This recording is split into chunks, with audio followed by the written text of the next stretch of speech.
everybody. Welcome to Keys to the Kingdom. I'm Marissa. I hope you guys are having a nice weekend today. And sorry this was not on Shabbat yesterday, but we just try to get them in when we can. So, I try to do these videos on Shabbat, but sometimes I have to do them on a Sunday. But as long as we are getting in the Word, that is definitely my goal. Hey, Christina, so glad you could make it. So today we are finishing our Book of Exodus study. And we are actually in Exodus 25 through 27 today.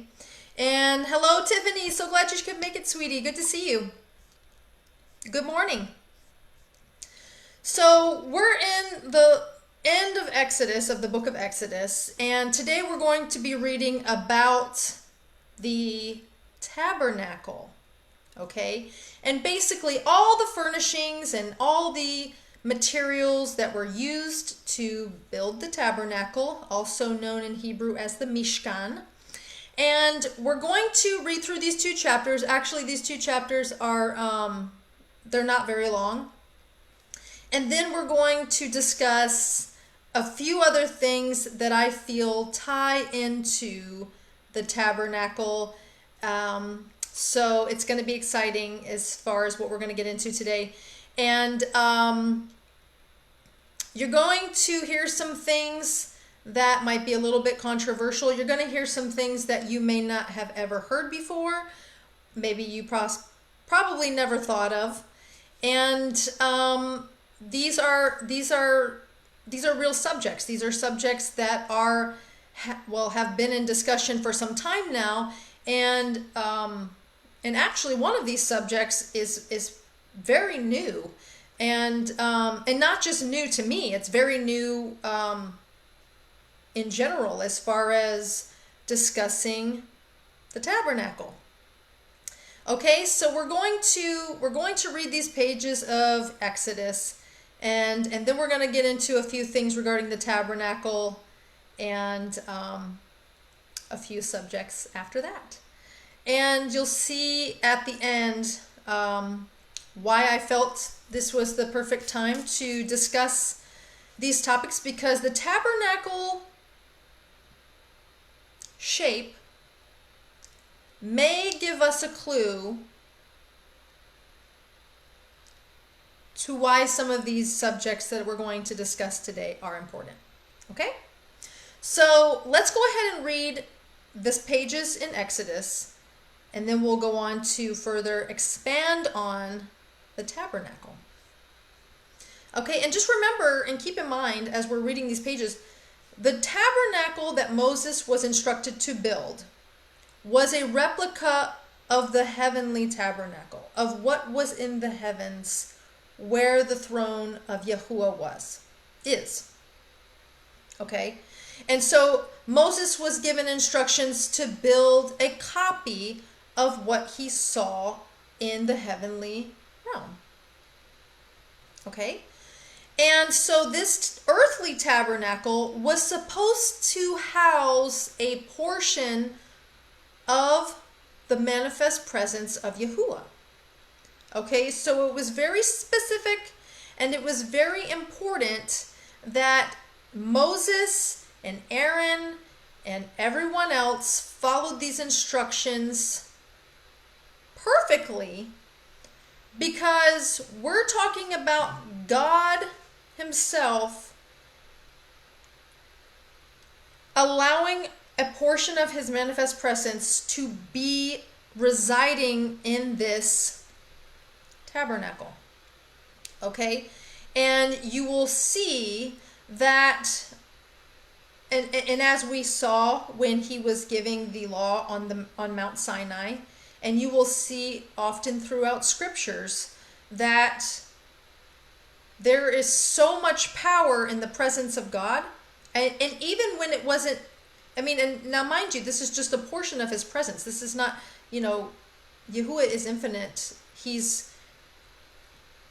His Shekinah, or Holy Spirit, is a portion of Himself. And there were times in the book of Genesis and Exodus that it was the angel of the Lord. And even the angel of the Lord carried a very, very powerful presence amongst the children of Israel.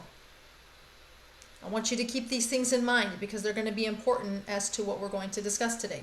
So let's go ahead and get into the book of Exodus. I'm going to bring it up here on the screen so you can follow along with me, or you can just follow along in whatever Bible you're reading.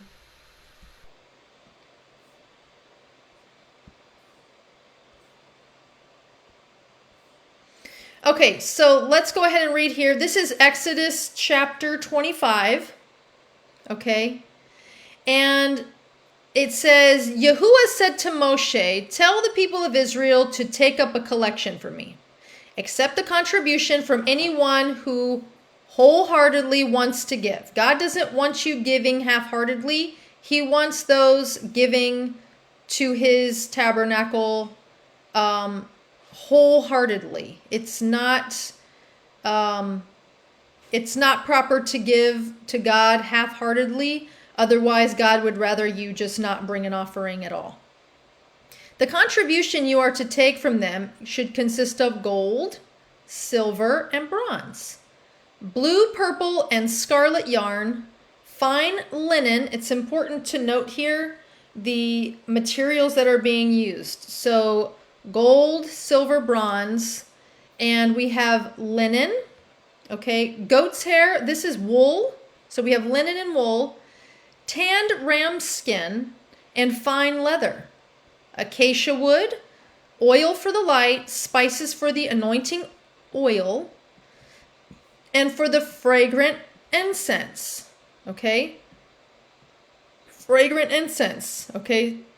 And as we're going to be discussing when we do our tending to your tabernacle series, essential oils and linen, and how all of these things have a certain frequency.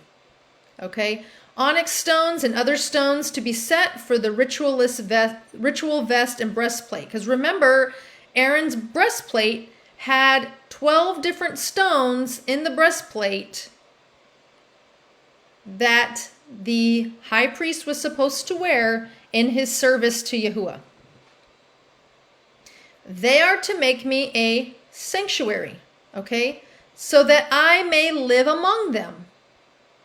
So that I may live among them. Yahuwah wanted to live amongst his people. Let me just pause there. Why did Yahuwah want a people that he could live amongst? Because that was the plan all along.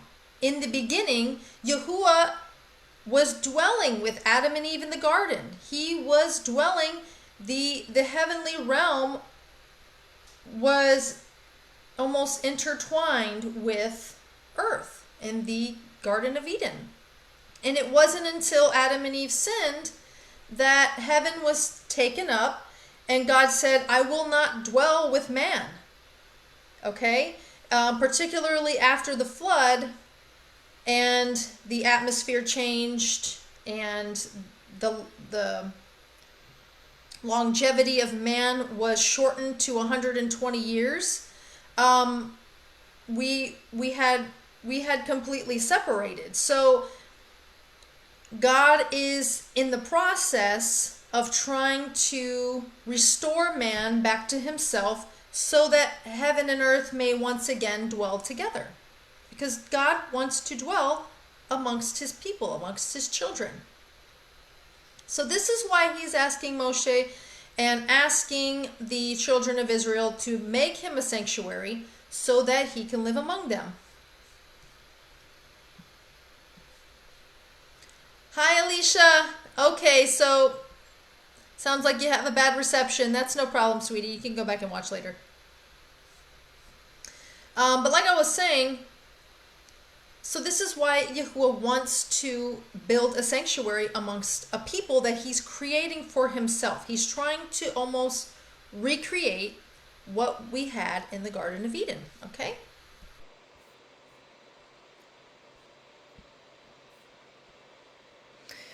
They are to make me a sanctuary so that I may live among them. You are to make it according to everything I show you. The design of the tabernacle and the design of the furnishings. This is how you are to make it. So this was not Moshe's idea. This was not something that he had stored in his mind or something that he just wanted to do. This is the whole design and the furnishings was how Yahuwah instructed him to make it. They are to make an ark of acacia wood, 3 3/4 feet long, 2 2/4 feet wide, and 2 1/4 feet high. You are to overlay it with pure gold. Overlay it both inside and outside, and put a molding of gold around the top of it. Cast 4 gold rings for it, and attach them to its 4 feet, 2 rings on each side. Make poles of acacia wood, and overlay them with gold. Put the poles into the rings on the sides of the ark. You will use them to carry the ark. So you see here, you were supposed to have poles in the rings on the side of the ark to carry the ark. And this was so you would not touch the Ark of the Covenant. You will see later on, not in the chapters that we're reading today, that if you touched the Ark of the Covenant, you would die. Yeah, and even if anyone went into the Holy of Holies, unclean, or was not even a person that was advised instructed to go into the Holy of Holies, you could die. Even the high priest, who once a year was advised to go into the Holy of Holies to make atonement for the children of Israel, could potentially die if he did not follow proper protocol. And, oftentimes we're reading these chapters and we say, okay, God's instructing them to build this, and these people, if they just touch the ark, fall down dead. It's possible for even the high priest to die in the Holy of Holies. You'll see later on there was instructions for the high priest to have something wrapped around his ankle, so that if he did die, then others would be able to just pull him out by the string without having to go in there, because if they did, then they would die also. And, sometimes you're reading over these things and there's a lot of detail. And typically in the Bible, when we see a lot of detail, we kind of just gloss over it. And we almost say to ourselves, this is just a lot of information. Let's move on to the next point. And even then, sometimes if we slow down, we're perhaps not even asking the question, why would God allow someone who was trying to steady the Ark of the Covenant from falling, why would he allow them to die? And it's not that you'll see that he was not punishing them. It was physical manifest presence of the power of God. And again, we're going to be discussing, because we're going to be doing a series on the frequency of Yahuwah and the tending to our temple. And that's why we cannot be in the presence of Yahuwah. That's why you cannot survive in his presence, because his frequency, the frequency of Yahuwah, is so high, okay? The frequency that we vibrate at, because if you study science, everything has a vibration, okay? And I'm just going to go into this very briefly. Because of our very low vibration, we would not be able to survive.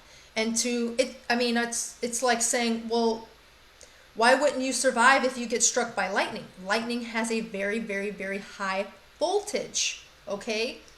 Even more so, Yahuwah, who created lightning. And you'll often see that where there was the presence of Yahuwah, there was what? There was lightning. There was thunder. Okay? So there's a lot of what seems to be electricity surrounding the presence of Yahuwah.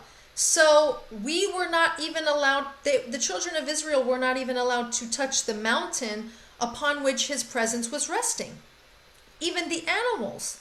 And this again has to do with his frequency. You would die if this high, extremely high frequency was transmitted into your being.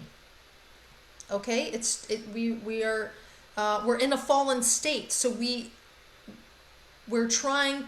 Yahuwah is attempting to restore us back to a place where we can be in his presence, and then we get into obviously the sacrifice of Yahusha or Yeshua, and how that will be our covering, our kapora, and put us in righteous standing in front of Yahuwah. But let's go ahead and continue with the details in Exodus. So it says, put the poles and the rings on the side of the ark that you can carry the ark. So this is so you could not touch the ark of the covenant. The poles are to remain in the rings of the ark. They are not to be removed from it. Into the ark you are to put the testimony which I am about to give you. So the commandments were to be placed in the Ark of the Covenant. And you see here that the poles were not to be removed, because otherwise, how else would you carry the Ark of the Covenant without touching it? You are to make a cover for the ark out of pure gold. It is to be 3 3/4 feet long and 2 1/4 feet high. You are to make 2 cherubim of gold. Okay, so this was the cherubim above the mercy seat, above the Ark of the Covenant. Make them of hammered work for the 2 ends of the ark cover. Make 1 cherub for one end and 1 cherub for the other end. Make the cherubim of one piece with the ark cover at the 2 ends. And the cherubim will have their wings spread out above, so that their wings will cover the ark, and their faces are toward each other and toward the ark cover. You are to put the ark cover on top of the ark. Inside the ark you are to put the testimony that I am about to give you. There I will meet with you. I will speak with you from above the ark cover, from between the 2 cherubim which are on the ark for the testimony, about all the orders I am giving you for the people of Israel. So we see that he's instructing them how to build the Ark of the Covenant, because this is where he's going to manifest his presence, is between these 2 cherubim, between the cherubim, and that are made of gold. Okay, and remember, gold always represents, in the Bible, when you see gold, it always represents divinity, okay? Divinity is represented by gold typically. Good morning, Crystal. So glad you could make it, sweetie. Okay, so it's important when we see him making all of these furnishings out of gold, and the Ark of the Covenant, where God's presence is going to dwell, okay, made of gold. And this is where he's going to place the testimony, or all of the, the 10 commandments are going to go inside of the Ark of the Covenant.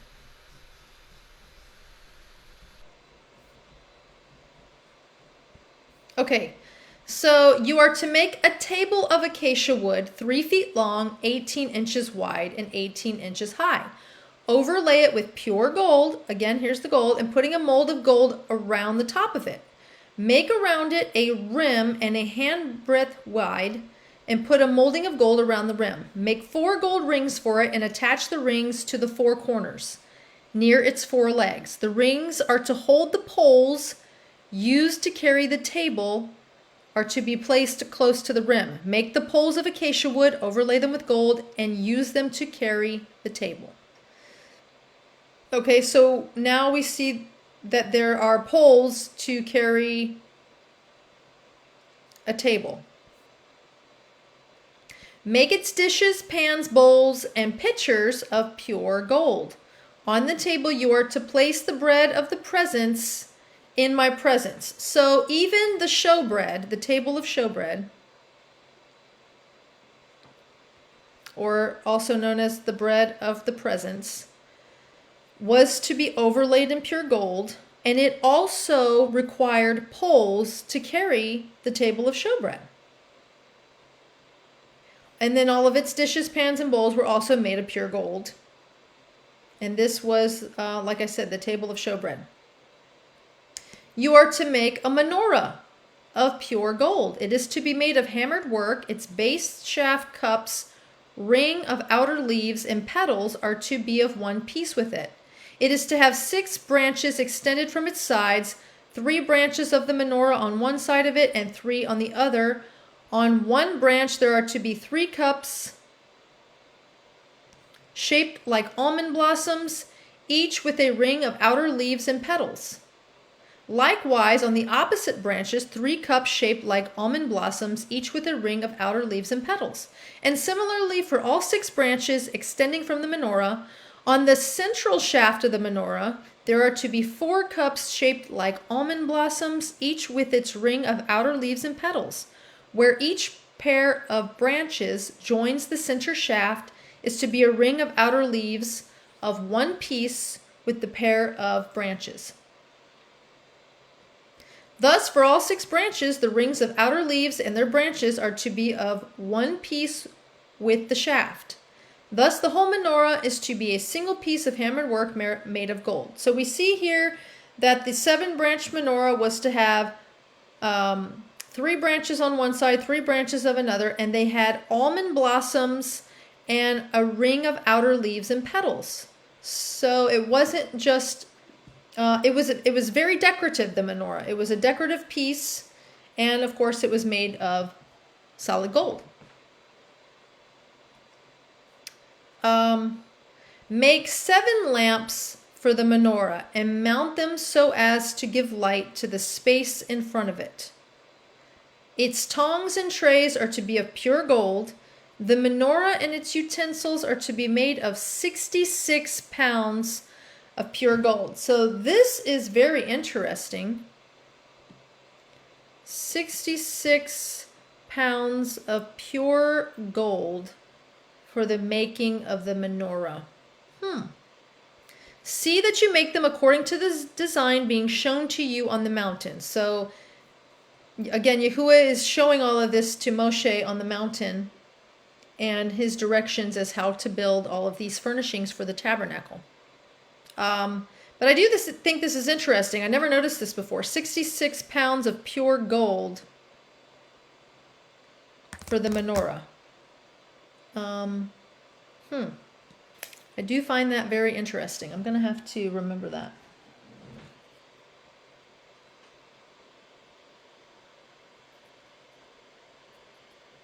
And that seems like it was just, that was for the menorah, and its utensils are to be made out of 66 pounds of pure gold.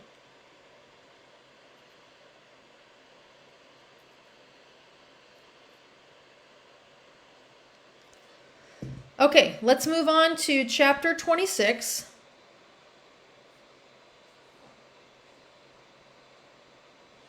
Okay, chapter 26. You are to make the tabernacle with 10 sheets of finely woven linen, with blue, purple, and scarlet yarn. You are to make them with cherubim worked in that have been crafted by a skilled artisan. Each one is to be 42 feet long and 6 feet wide. All the sheets are to be the same size. 5 sheets are to be joined one to another, and the other 5 sheets are to be joined one to another. Make loops of blue on the edges of the outermost sheets in the first set, and do the same on the edge of the outermost sheet on the second set. Make 50 loops on the one sheet, and make 50 loops on the edge of the sheet on the second set. The loops are to be opposite one another, making 50 fasteners of gold.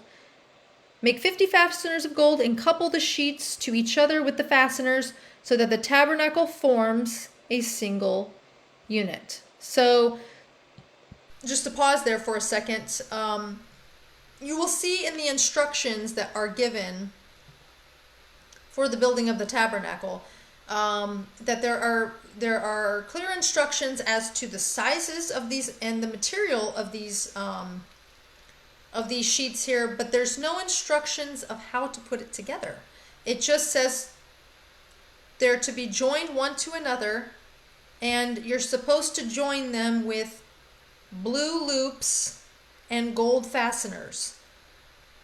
But it's very unclear as to how that's supposed to go together. And we're going to discuss that a little bit more, okay?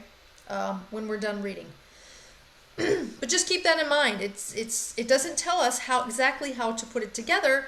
It just gives us the sizes, that they're to be joined together, that they're to be attached with blue loops and gold fasteners.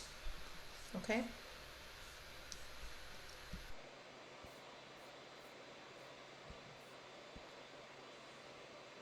You are to make sheets of goat's hair. Okay, remember this is wool, goat's hair, to be used as a tent covering the tabernacle. Make 11 sheets. Okay, so the first instruction was to make linen, and now he's instructing them how to make the sheets made of wool. Make 11 sheets. Each sheet is to be 45 feet long and 6 feet wide. All 11 sheets are to be the same size. Join 5 sheets together and 6 sheets together, and fold the 6th sheet double at the front of the end of the tent. Make 50 loops in the end of the outermost sheet in the first set, and 50 loops in the edge of the outermost sheet on the second set. Make 50 fasteners of bronze, put the fasteners in the loops, and join the tent together so that it forms a single unit. As for the overhanging part that remains of the sheets forming the tent, the half sheet remaining is to hang over the back of the tabernacle. So the half sheet remaining is to hang over the back of the tabernacle, and the 18 inches on the one side and 18 inches on the other side of that remaining on the length of the sheets forming the tent is to hang over the tabernacle to cover it on each side. Okay. So this is interesting, this part here. This is Exodus 26:12. So you're to make a covering for the tent. Okay, so now you're to make a covering for the tent of tanned ram skin and an outermost covering of fine leather. So another layer of tanned ram skin and the outer covering of fine leather. Make the upright planks for the tabernacle out of acacia wood. Each plank is to be 15 feet long and 2¼ feet wide. There are to be 2 projections on each plank, and the planks are to be joined one to another. This is how you are to make all the planks for the tabernacle. Make the planks for the tabernacle as follows. 20 planks for the south, facing southward. Make 40 silver sockets under 20 planks. 2 sockets under one plank for its projections, and 2 sockets under another plank for its 2 projections. For the second side of the tabernacle, to the north, make 20 planks and their 40 silver sockets. 2 sockets under one plank and 2 under another. For the rear part of the tabernacle, towards the west, make 6 planks. For the corners of the tabernacle, and just to be clear, in the Hebrew, when it says for the corners of the tabernacle, this is actually, can be interpreted, this can actually be interpreted in a different way, and we might get into that. Let me see something here. So this is Exodus 26.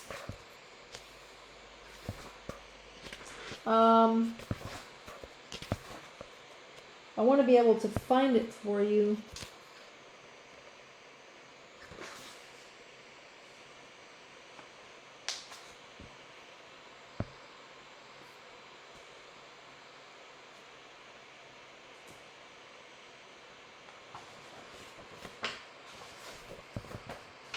Bear with me 1 second because I want to find this.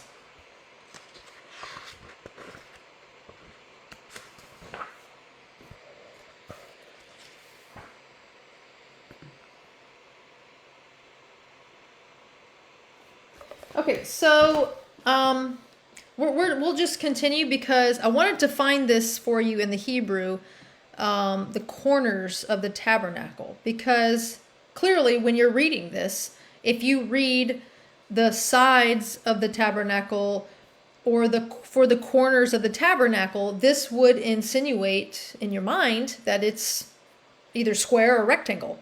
And based on the sizes, obviously it couldn't be square, it would have to be rectangle, if indeed that is what it meant by corners. But I believe this has a different meaning in the Hebrew when it says for the corners of the tabernacle. And I apologize, I'm not able to find it at this moment. But these are to be double from the bottom all the way to the top, but joined to a single ring. Do the same with the bottom of them. They are to form two corners. Okay, so again, when we see this word corners, when you read it in the Hebrew, it does insinuate, it doesn't necessarily mean corners like we would think of corners, as in, something that's square or rectangle in shape.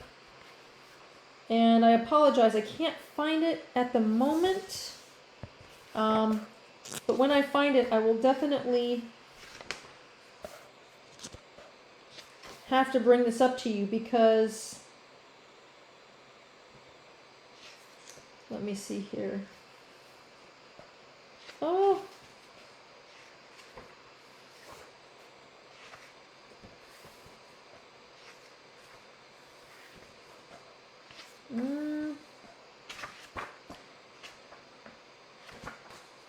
Okay, I might not be able to find it right now, but I'll post it later once I find it. So anyways, there will be 8 planks, and there's silver sockets, 16 sockets, 2 sockets under one plank and 2 under another.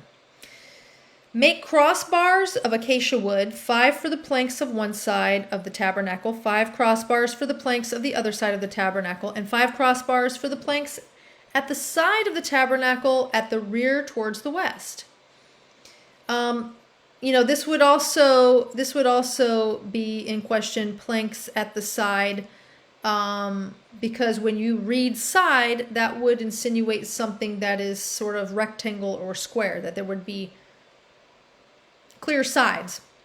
The middle crossbar halfway up the planks is to extend from end to end. Overlay the planks with gold and make gold rings for them through which the crossbars will pass, and overlay the crossbars with gold. So again, we see a lot of gold being used in the making of this tabernacle here. You are to erect the tabernacle according to the design you have been shown on the mountain. It was very important that he followed these instructions very closely to the making of something that was going to house a portion of the manifest presence of Yahuwah.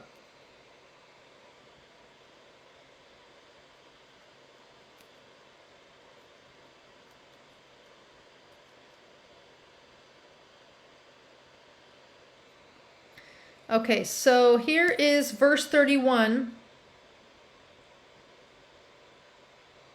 You are to make a curtain of blue, purple, and scarlet yarn and finely woven linen. Make it with cherubim worked in that have been crafted by a skilled artisan. Hang it with gold hooks. Here's gold again. In 4 acacia wood posts overlaid with gold and standing in 4 silver sockets. Hang the curtain below the fastener, then bring the ark for the testimony inside the curtain. The curtain will be the divider for you between the holy place and the especially holy place. You are to put the ark cover on the ark for the testimony in the especially holy place. So you'll see here that the especially holy place, also known as the Holy of Holies, okay, is where the Ark of the Covenant was. So you had the holy place, and then you had the especially holy place.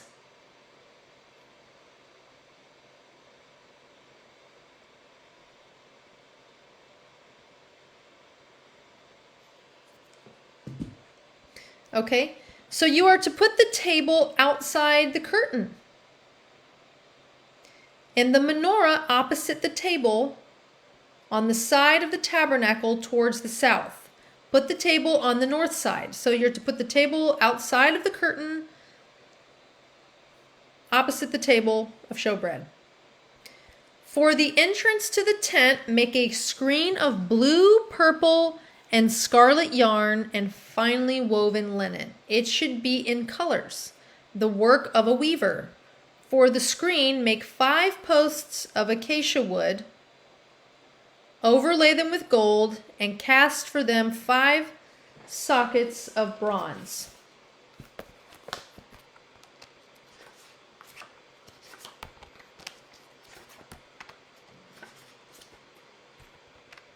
Okay, so we see here that to the entrance of the tabernacle, there was supposed to be 5 posts of acacia wood overlaid with gold, and there was supposed to be a screen of blue, purple, and scarlet yarn made of linen.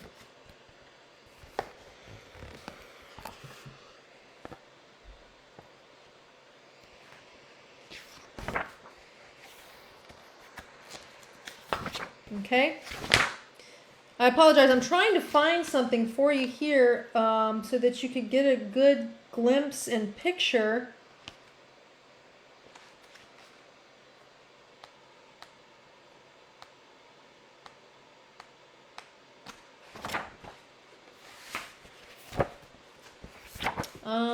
But I'm having trouble finding it. Once again, I'm having trouble finding it. Okay, so we'll get into this further here. All right, let's go ahead and read the rest of this chapter. Chapter 27, 1 through 19. So we're almost done with the verses, and then we're going to discuss a couple of other things. So you're to make the altar of acacia wood. So this is the altar now. 7.5 feet long and 7.5 feet wide. The altar is to be square and 4.5 feet long, 4.5 feet high. Make horns for it on its 4 corners, and horns are to be of one piece with it, and you are to overlay it with bronze. Make its pots for removing ashes, and its shovels, basins, meat hooks, and fire pans. All its utensils you are to make of bronze.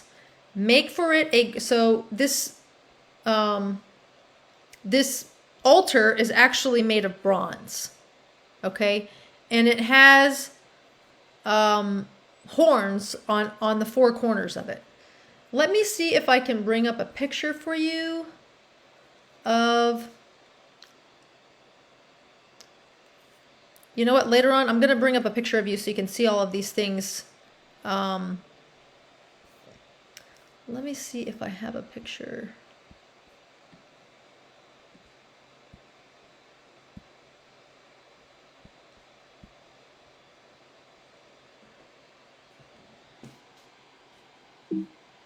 I want to give you a visual of the tabernacle.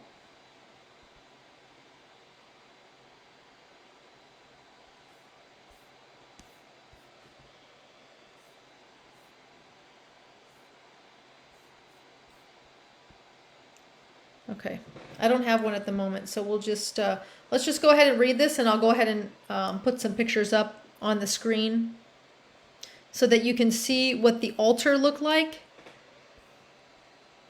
Make its pots for removing ashes, and its shovel, basins, meat hooks, and fire pans. All its utensils you are to make of bronze. So everything having to do with the altar where the sacrifices were to be made of bronze. Okay? Make for it a grate of bronze netting, and on the 4 corners of the netting make 4 bronze rings. Put it under the rim of the altar so that the netting reaches halfway up the altar. Make poles of acacia wood for the altar and overlay them with bronze. Its poles are to be put into rings, and the poles are to be on both sides of the altar for carrying it. So again, here we have poles so that you could carry the altar. I don't suspect that this had anything to do with touching the altar, like the Holy of Holies, as much as it had to do with just so you could carry it from place to place. Because remember, the tabernacle was mobile, so they were constantly moving with the the presence of Yahuwah. So, you know, when they saw the cloud covering move, they would move. So they would have to pick up the tabernacle along with the altar and everything. So this just made it easier for carrying, having these poles inside of the altar. The altar is to be made of planks and hollow inside. They are to make it just as you were shown here on the mountain. Here is how you are to make the courtyard of the tabernacle.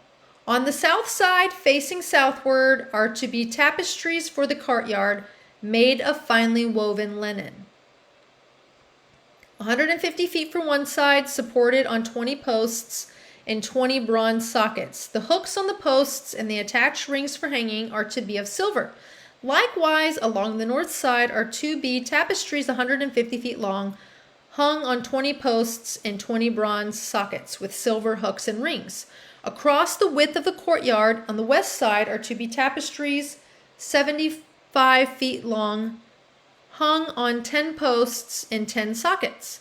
The width of the courtyard to the east side, facing east, will be 75 feet.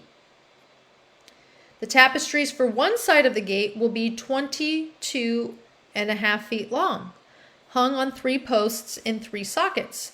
For the other side, there will be tapestries 22.5 feet long on 3 posts in their 3 sockets. For the gateway of the courtyard, there is to be a screen 30 feet made of blue, purple, and scarlet yarn, finely woven linen. It should be in colors, the work of a weaver. It is to be on 4 posts in the 4 sockets. All the posts all the way around the courtyard are to be band with silver and to stand in the sockets of bronze. The length of the courtyard is to be 150 feet and the width 75 feet everywhere, with the height 7.5 feet. The tapestries and screen are to be of finely woven linen, and the sockets are to be of bronze. All the equipment needed for every kind of service in the tabernacle, as well as the tent pegs for the tabernacle and for the courtyard, are to be of bronze. So everything outside seems to be made of bronze instead of gold. And we see everything on the inside being made of gold. Okay, so that was a quick run through of all of the instructions that were given to Moses as far as the building of the tabernacle, what materials were to be used, the sizes, the shapes, and it's somewhat giving instructions of how to put it together, but a lot of it is not clear as to how to put it together. But let me go ahead and bring this up for you so you can see here. I want to show you a picture of the tabernacle.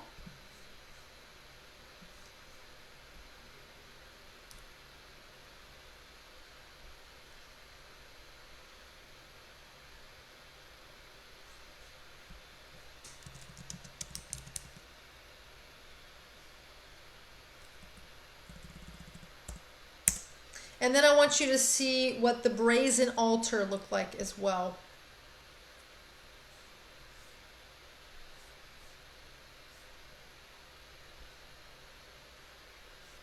I apologize, I should have had these ready to go, and I just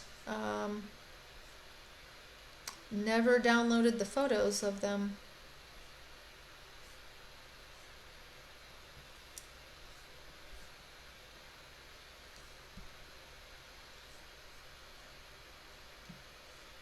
So here's a good one. But I want you to see the outside.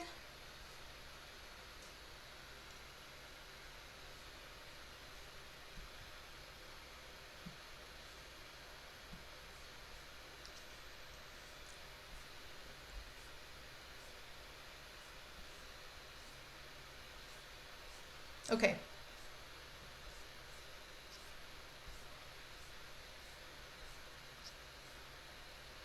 And there's a lot of different renditions of what the tabernacle looked like, but they're all basically a rectangle shaped tabernacle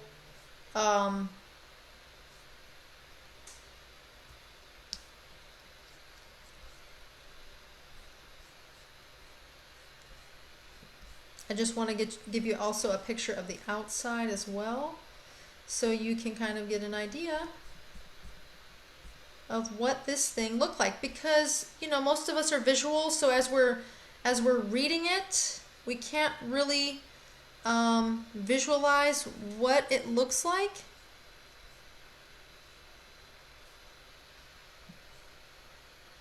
Here's a good one. And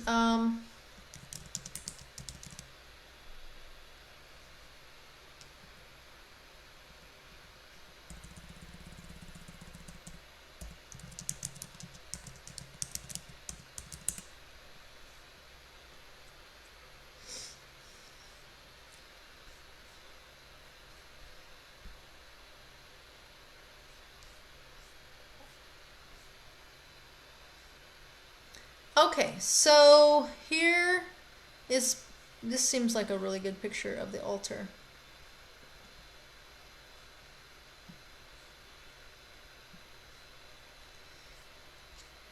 Okay.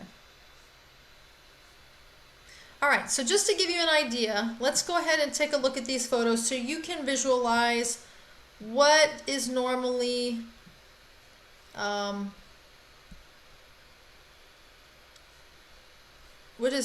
a good visualization of what the, okay, so this is what it looked like on the outside. If we were just to look at the tabernacle based on what we think the Torah is telling us, this is what it would look like. So you have the 5 pillars that it discusses. You have the layers of linen, wool, and ram skin and tanned leather on the outside, fastened at the bottom. And then here you have the brazen, this is where you are to wash after you make the sacrifice. So here's the brazen altar where the sacrifices are made. And here is the water that was used for washing. And this is basically what is given as the depiction of the outside of the tabernacle that was in the wilderness, okay? And just to take a look at the inside,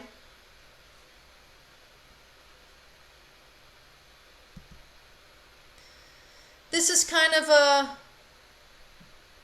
what it would look like on the inside. So you have the curtain here that you would have to go through to enter into the holy place. The holy place contained the menorah, you have the altar of incense, and then you have the table of showbread here.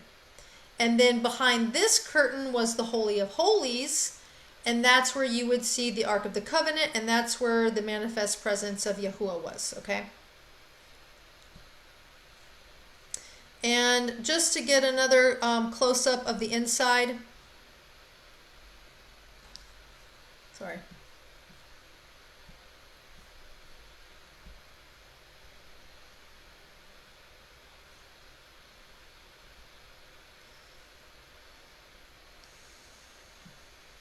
Okay, so this is what you would have seen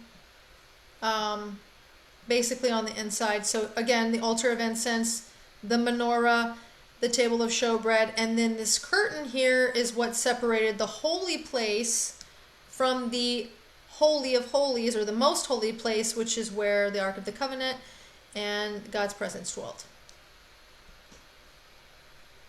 And just so you can kind of see the what the altar looked like, because it says it's square, and there were supposed to be horns on the corners, and it was supposed to be made of gold, right? So this is the brazen altar. This is where the sacrifices were, and as you can see, here are the loops, and here are the gold bars which you were to use to carry the altar.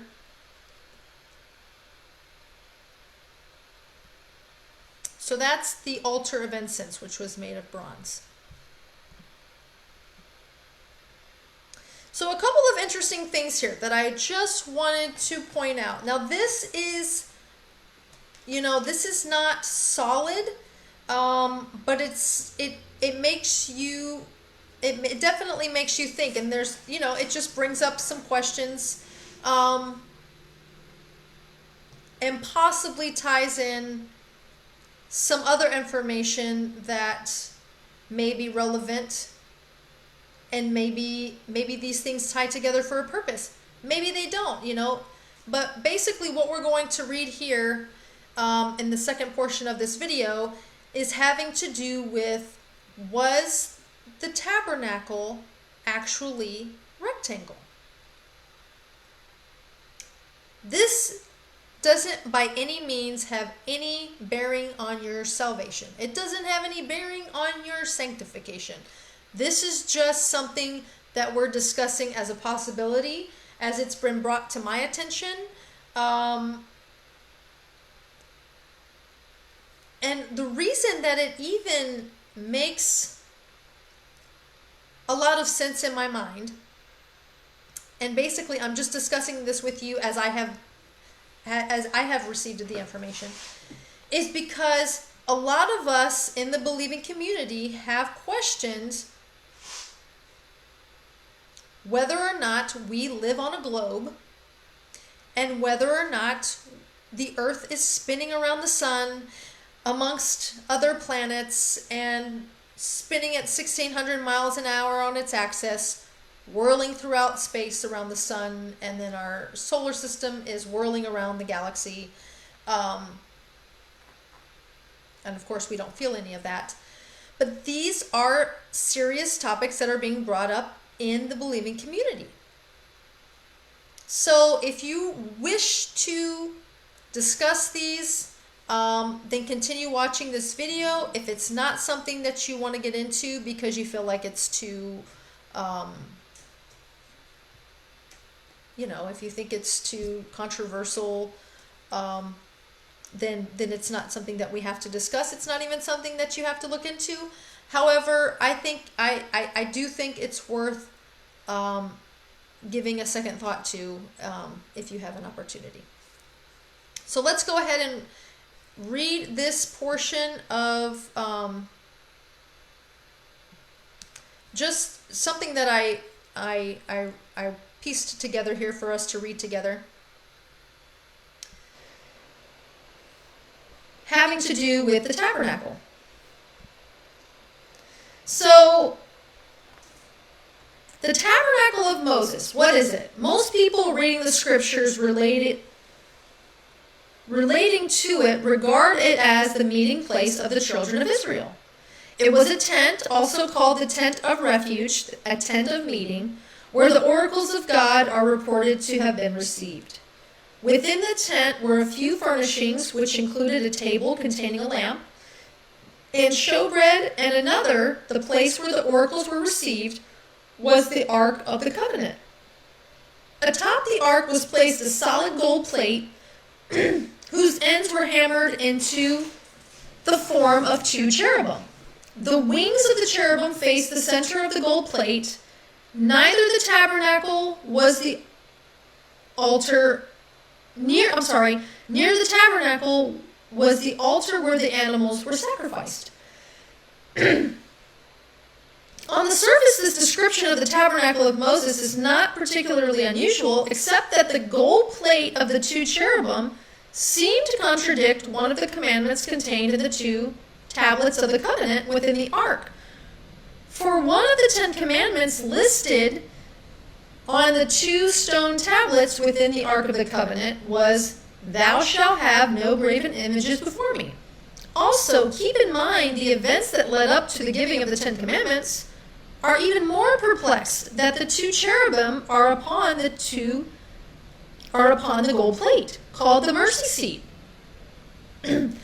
which is an unusual name, since the first time Moses came down from Mount Sinai with the 10 commandments, he saw the people sacrificing to a golden calf. So the first question that is kind of brought up here, and I've actually not heard anyone discuss this, is the fact that the 10 commandments were given at the same time that the children of Israel at the base of Mount Sinai were sacrificing to a golden calf. And then on the 10 commandments, one of the commandments that's given is you are to not make any graven images, not on anything of heaven above or earth below. And yet, the instruction for the Ark of the Covenant is that you're making two cherubim with their wings touching each other. So it's somewhat confusing because we're commanded not to make any graven images, and then we're commanded in the making of the Ark of the Covenant to make images of two angelic beings.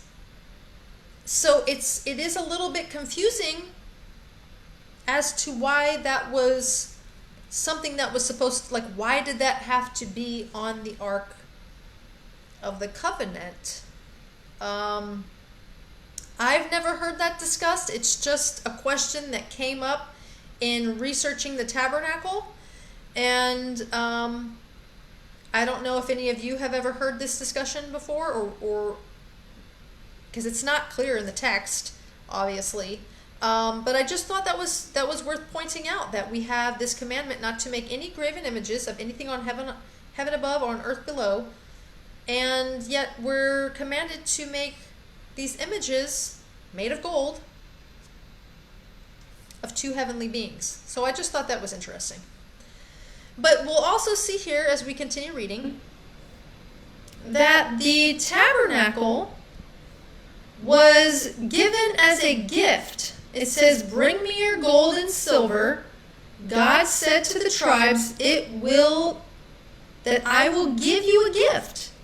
It was quite an unusual gift, but we will let you judge for yourself as to what it is, because the tabernacle was given as a gift to the children of Israel. He said, "Bring me your gold and silver, and I will give you a gift." Okay, that's what Yahuwah said. So, one interesting thing before we get into anything having to do with the shape or, or size of the tabernacle, I thought this was interesting, and I felt it was, important to mention the parallel between everything that is in the sanctuary of the tabernacle and how it coincides with our Messiah.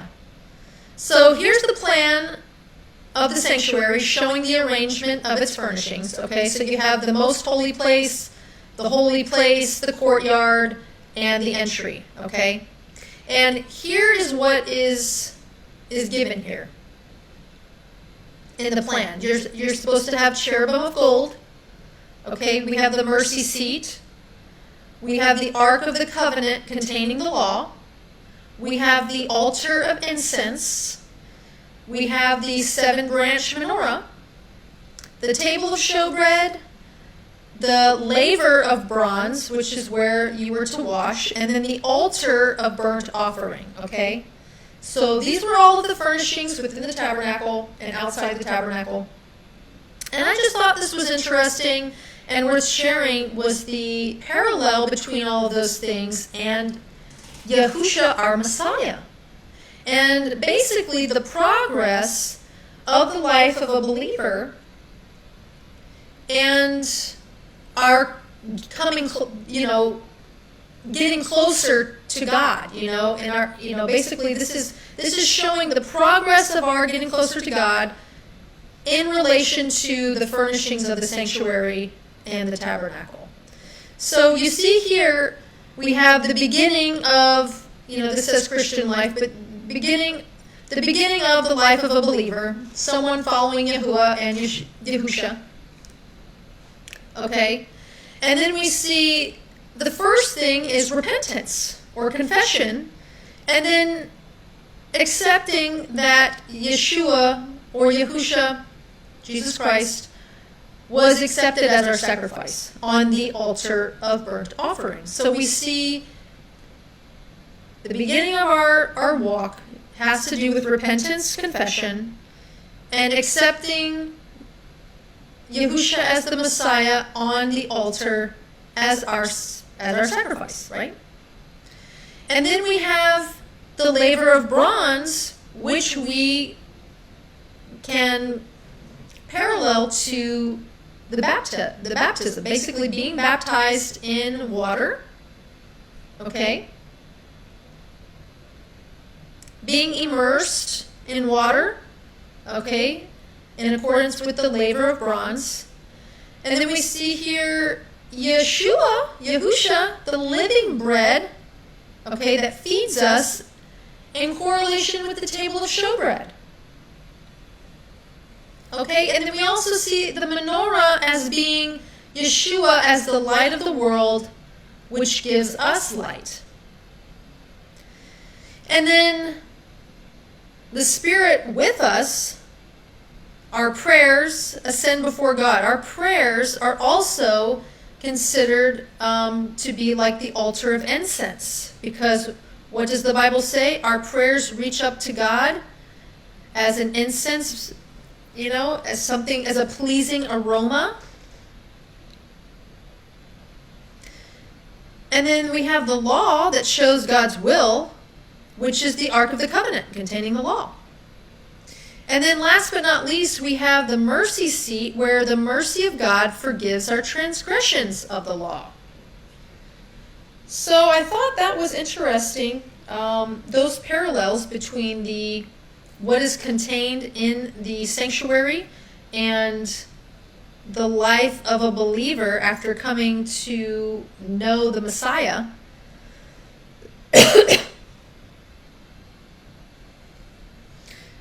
In this depiction here, the sanctuary services illustrate the stages of Yeshua's ministry, Yahusha's ministry. So you have the courtyard, the holy place, the most holy place. And in the courtyard, Yahusha performs a work of sacrifice, giving us justification. So he acts as our high priest, performing the sacrifices. In the holy place, Yahusha performs the work of intercession, giving us sanctification. And in the most holy place, Yahusha performs the work of judgment, giving us glorification. So all of these things are I think, to be good depictions and parallels between the sanctuary and our Messiah. Okay, so now we're going to get into something a little bit different here. And this is just food for thought, okay? You can take it with a grain of salt. You can take it to Yahuwah in prayer. And I would always ask you to take anything that's not,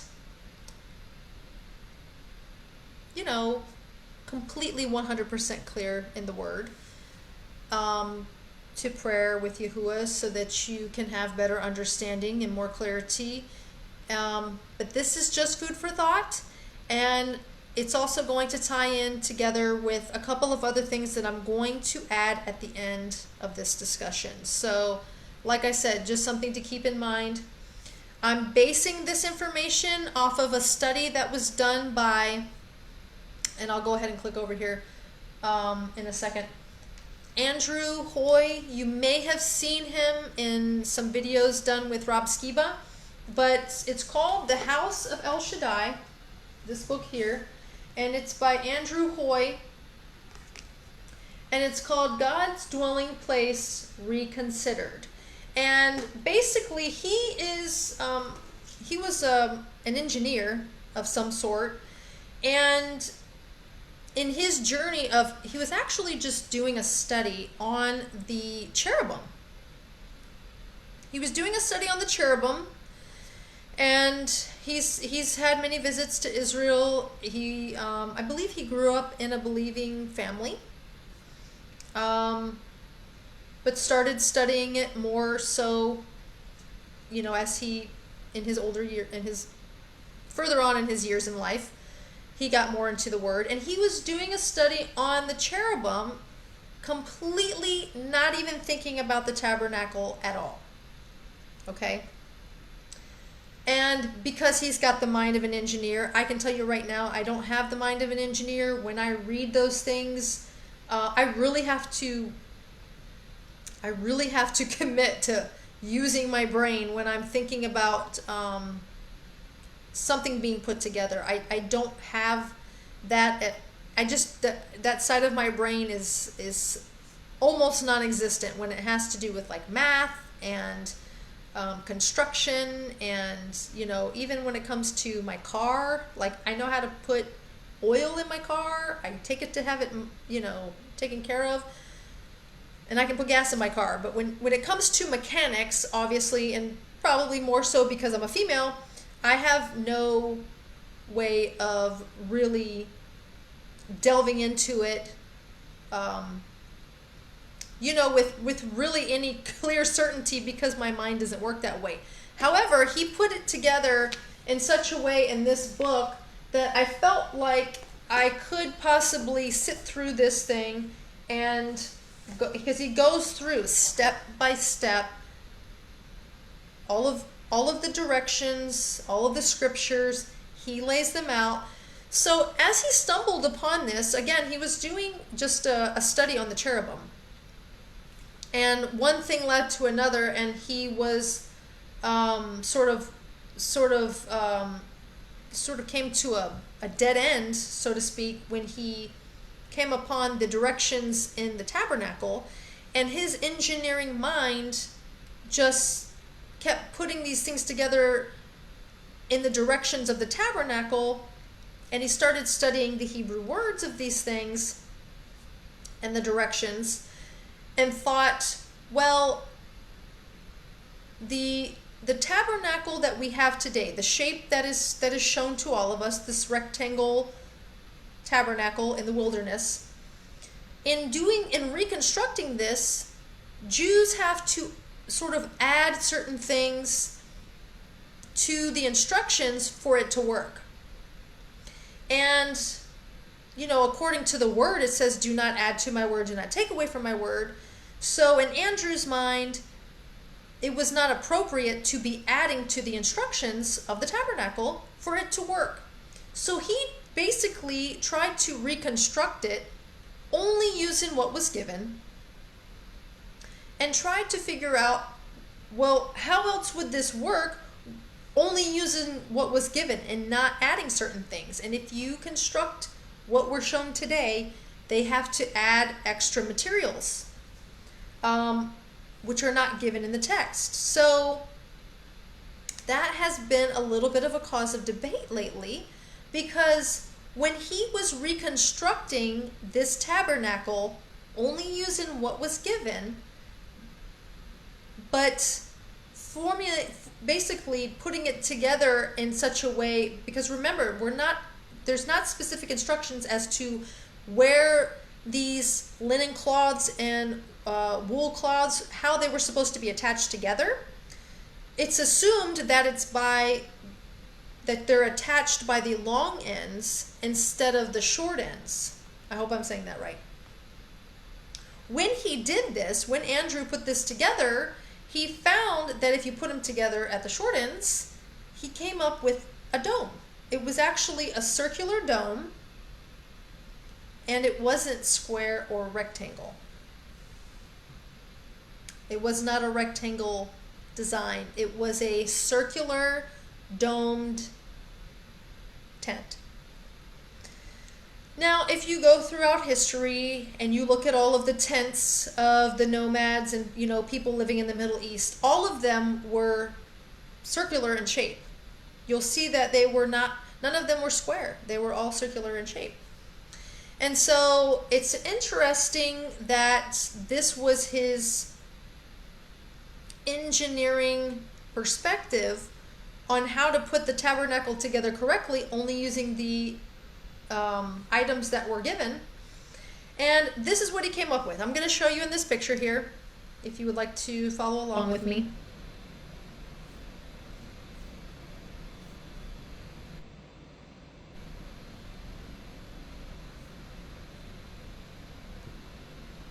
Okay. So basically, this is the traditional model here, okay? It's this rectangle tent, okay? Pretty kind of kind of small in stature. And it has the sheets being attached at the long ends, like I just discussed with you, employed as a roof. So basically it's saying that the sheets are joined at the long ends, and they're basically made as a roof for the top of the tabernacle here.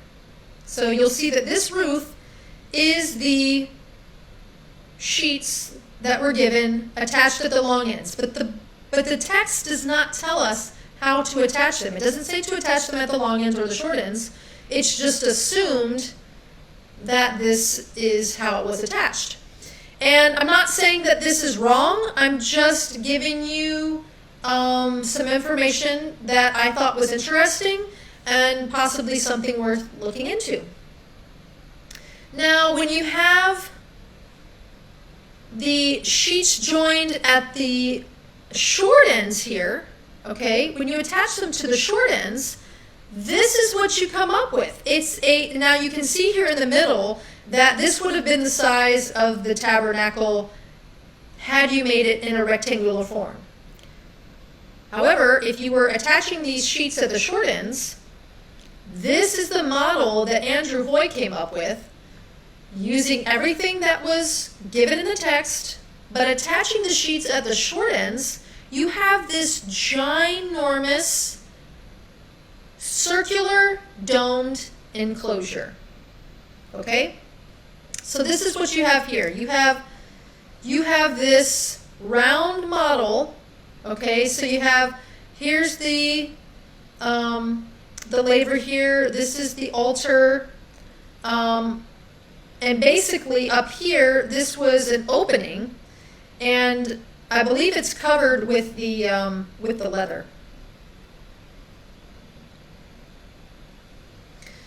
So it says here, how could the tabernacle reveal God's image? This is this circular form here that was given in Andrew's book is actually a perfect 314 pi diameter. Okay, we're getting into a little bit of math, geometry lingo here, but I'm just giving you a little bit. That's why it's called Project 314, because it was nearly a perfect pi. Which, if that pi is what we used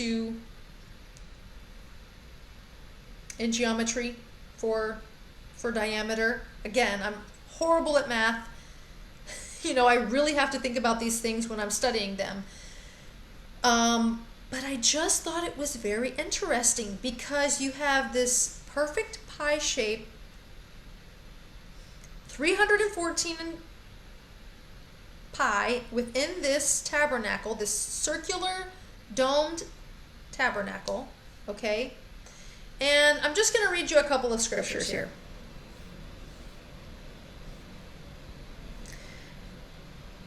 And I'm just going to show you a couple of things. And again, take this to God in prayer. If you think this is something worth looking further into, then I encourage you to do so. If you don't, then feel free not to. But in Amos 9:6, it says, "The one who builds his upper chambers in the heavens and has founded his vaulted dome over the earth. He who calls for the waters of the seas and pours them out on the face of the earth, Yahuwah is his name." And this verse, this description here, his vaulted dome, you'll also see in the Septuagint in the creation story of Genesis. The word that's used is firmament, and that the firmament of heaven is a solid structure. It's the way that it's described. It is described as something that is solid and beaten out with a hammer. Okay? It's not described as something that is just air or atmosphere. It's considered a solid structure. And you can even look up in your Strong's Concordance the word firmament, and it will insinuate something that is solid. Okay? So we see here, this is the Tabernacle version that Andrew came up with in his book, The House of El Shaddai. And I'm also going to point out here that I thought it was interesting that Andrew mentioned that the word, because you know in Hebrew, every Hebrew word has a numeric number. It has a numeric equivalent. And that the word El Shaddai was equivalent to 314, which is why he called it the House of El Shaddai. I just thought that was so interesting. Is it coincidence? Can't say for sure, but I do think it's something worth studying. So pi, which he came up with the shape of the tabernacle, this circular tabernacle, is 314. And the numeric number for El Shaddai is also 314. I thought that was pretty dang cool.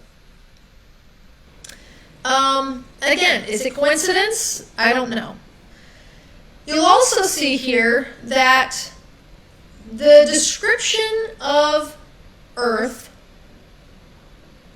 as described in the Bible and also as described in the book of Enoch is a domed enclosure. It's not described as a rotating ball spinning around the sun. Every description in the Word and every description in the book of Enoch describes a domed enclosure just like this, sitting on pillars, okay? And with a domed enclosure, the firmament, or the vaulted dome, and the sun, moon, and stars spinning within the domed enclosure. They're orbiting, and especially in the book of Enoch, you'll see that the sun and the moon go through portals. Okay, and we've discussed this briefly in other videos having to do with the calendar, but that it's very clear, very, very clear in the book of Enoch that the sun rotates. Okay? It rotates and it goes through 6 different portals. Alright, so let's just read some of these verses here that kind of beg the question, what shape is the earth? So in 1 Enoch 18:1, it says, the firm foundation of the earth. And we just don't get the idea of a firm foundation when we are discussing, a ball that's spinning on an axis. In 1 Enoch 18:2, it says, and I saw the cornerstone of the earth. Well, how can we have a cornerstone if it's a ball? But if you see here in this picture, it's, setting on pillars, that there could potentially be a cornerstone. 1 Enoch 33:2 says, I saw the ends of the earth, whereon the heaven rests. The ends of the earth. Okay, so that sort of begs the question, are there ends to the earth? Or do you just go around a globular ball? Job 9:6 says, who shakes the earth out of its place, and its pillars tremble. So here again we see the pillars of the earth. What are the pillars of the earth? Isaiah 13:13 says, therefore I will make the heavens tremble, and the earth will shake from its foundation. The earth will shake from its foundation. Isaiah 24:20 says, the earth reels to and fro like a drunkard, and it totters like a shack, for its transgression is heavy upon it, and it will fail, and it will fall, never to rise again.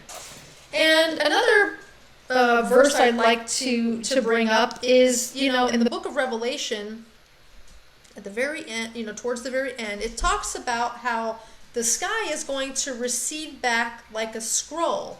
That is very, very, very hard to imagine on a ball. It's very hard to imagine the sky receding back like a scroll if there are people on the bottom of this ball that are upside down. Okay? A few other things here. I'm sorry. I don't have this up here. Another thing I wanted to say was,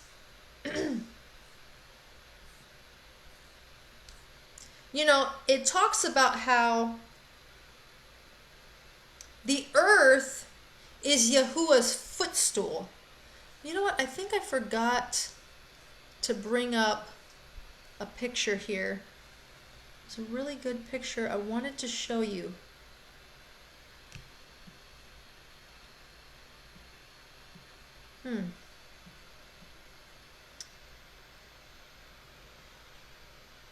Let me see if I have it here.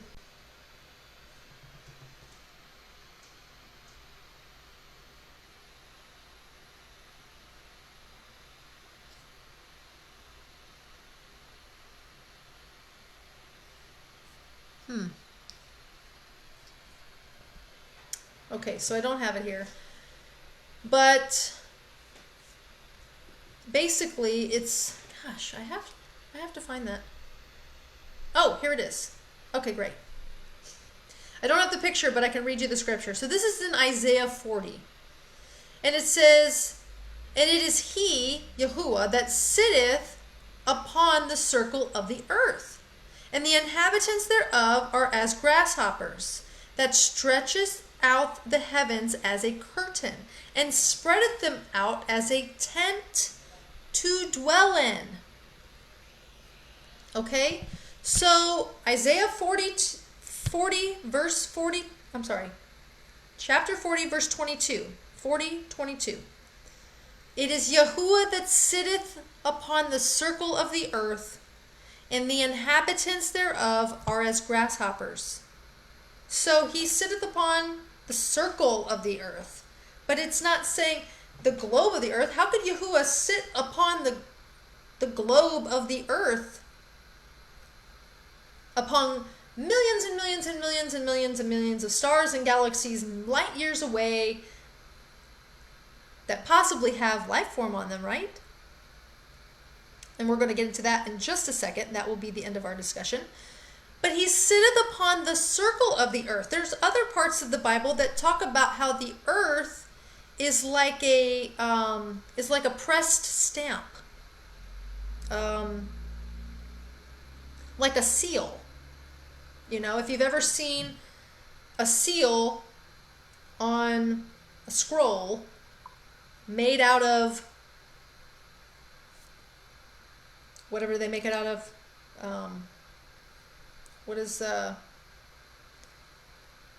it's probably made out of some sort of wax material, and you have a stamp, that is how the Bible, that's another way that the Bible describes the shape of the earth.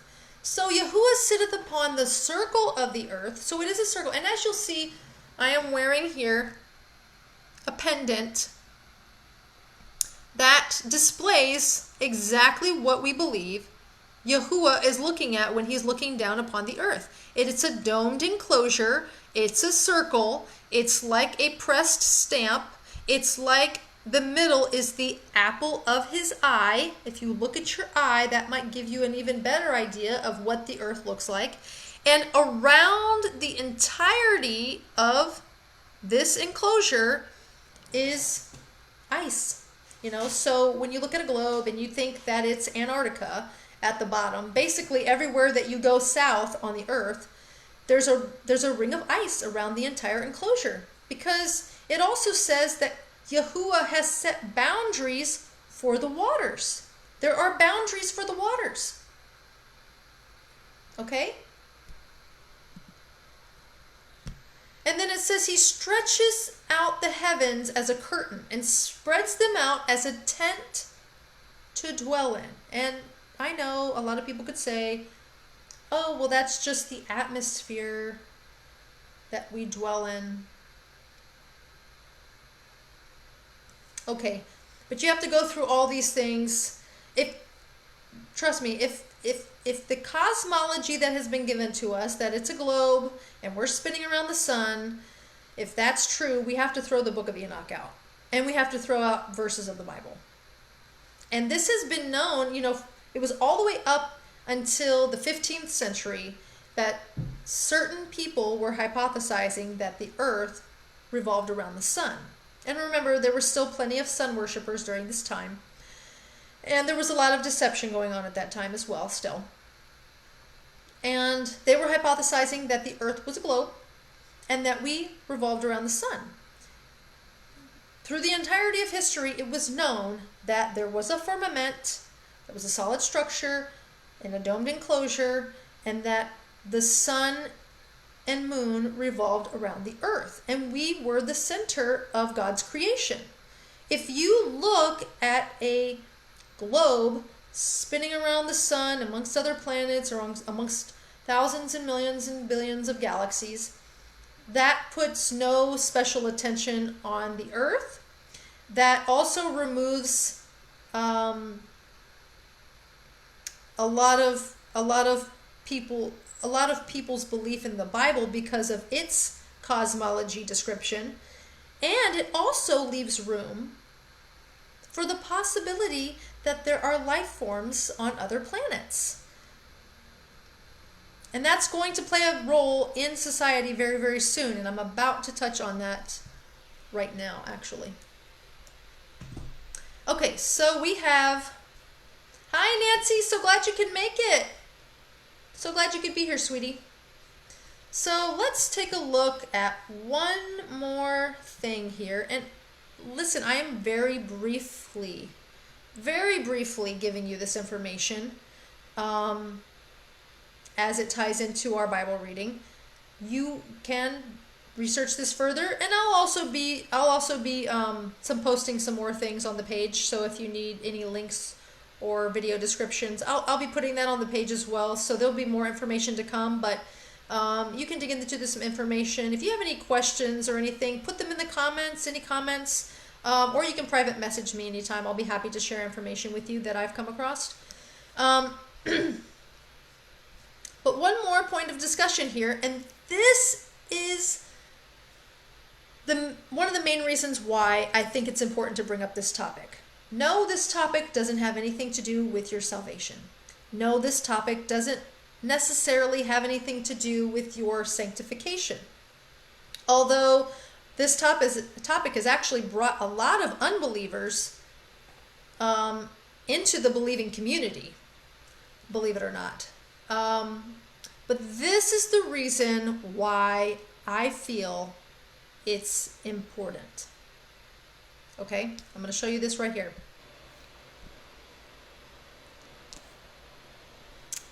So, as of December of last year, 2020, the very first coronavirus bill that was, I'm sorry, I can't say that word, or I'll be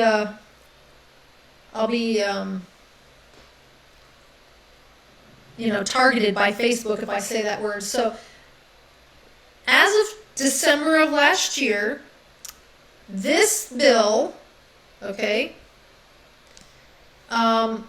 this bill here was signed by the president that was president at that time. Okay, I'm not going to mention any names because otherwise Facebook will target the page. This bill was signed by the former president during the first round of stimulus packages. And within that bill was a 180-day countdown to disclose UFO information that was considered classified at the time. So 180 days is actually going to bring us to June of this year. So June of this year, the U.S. government is supposed to give full alien UFO disclosure. Okay, and you can look this up. This is from Fox News. All of this was very readily available information in December when we had the first bill signed. This was a part of that stimulus package, was the agreement that in 180 days they were going to disclose this information. It disturbs me that they gave it 180 days, because that brings us to June. And by June, most people will have gotten this concoction in their arm. I can't say the word because otherwise Facebook will target the page, will flag the page. By June, most people around the world will have gotten the concoction in their arms, and then they're going to disclose this information in June. I think it's very interesting that all of this is happening now. I don't believe any of it is by accident. I think they're very well planned out. I think it's very well orchestrated, as it has been for a very, very, very long time. It was not until the 1950s that NASA went to the moon and went to outer space. And that's when all of the UFO information was going on, everything having to do with, Area 51 and all of that. If you study everything that was going on, mind you, this was right after World War I and World War II, and then all these other wars, and then all of this stuff started going on. And then all of a sudden, we have a completely different model. Up to that point, if you look at all the maps, they look just like this. All of the maps look just like this. And in fact, to this very day, the symbol used for the UN is the flat earth model. And along with a lot of other governmental entities still use that symbol, this symbol here, as their model. And I just don't think it's by accident. So, okay, Marissa, why are you discussing this again? Because June of this year, they're supposed to disclose all of this information. And there's been build up to this. If you've watched for the past 10 years, the History Channel, the History Channel used to teach history. And now it's just a bunch of hogwash. It's a bunch of false history and, maybe, mixed with truth. But you'll see on the History Channel for the past 10 years, all day long, they're showing ancient aliens, ancient aliens, ancient aliens, ancient aliens, literally almost all day. Okay? And they're teaching people that the aliens that we think of as UFOs are what was in our Bible. Okay? But remember, because of the cosmology that we have, they're from another planet. Okay? So they're from another planet, and obviously they're teaching people that that's where all of the ancient technology came from. That's where all of the ancient, that's where all of the religions stem from. And they're teaching people that basically they're the ones who created us and planted us here, and they have almost a status of God as being creators. But obviously anybody with 2 brain cells would question, well, who created them? Even if there was a globe and galaxies and, all of this. So that's the only reason why I felt like it was necessary to bring this topic up, because that very fact makes it a lot easier for people to believe what they're going to disclose and the story that's going to be behind this disclosure. So I think it's interesting. It's going to be something that we're obviously going to be looking out for, but we know that in the end days, there's going to be a great deception. There's many deceptions, but the Bible says a great deception. And remember also that there's going to be a falling away. Okay, there's already been a falling away since the 50s, 60s, because a lot of people were just not on board with religion anymore, particularly the church, and there's a lot of probably good reasons for that, but a lot of it had to do with us going to the moon and going to outer space and everything that NASA was teaching the populace. That made a lot of people turn to science and ditch theology, okay? And it's very sad, but this is the reason why I think this is an important topic for right now. Everything that's going on, we know there's a lot of really disturbing things that are happening in our country right now and around the world. We know that God's in control. We're not going to be fearful of it. However, I do think it's important for us believers to have answers to these questions, particularly if we have unbelievers or people who are not strong in their faith that could possibly be swayed by these things that are going to come out. Or they've already been coming out for a long time now, but now it's going to be official. So something to look out for, something to keep in mind. If you have any desire to order this book, The House of El Shaddai, you can order it on his website. Andrew Hoy's website is, I think it's thehouseofelshaddai.org. Let me see, where's his website? I'm sorry, it's project314.org. So if you have any interest in purchasing his book, project314.org, that's where I purchased mine, and it will help support Andrew, obviously, if you're ordering his book. If you have any interest in it, you can order it on his website. And so that's basically what I wanted to discuss with you today. And I think it just ties in perfectly with our Tabernacle reading. You just almost wonder, if we do live in a domed enclosure like everyone believed up until 1950s when they solidified their ideas of what the earth looked like, their cosmology description. Everyone was on board with a domed enclosure. You can call it flat earth model. That's what was the belief all the way up until just recently. So it's not like the globe has been the belief for very long. But if that's the case, is it possible that the tabernacle was also a domed enclosure?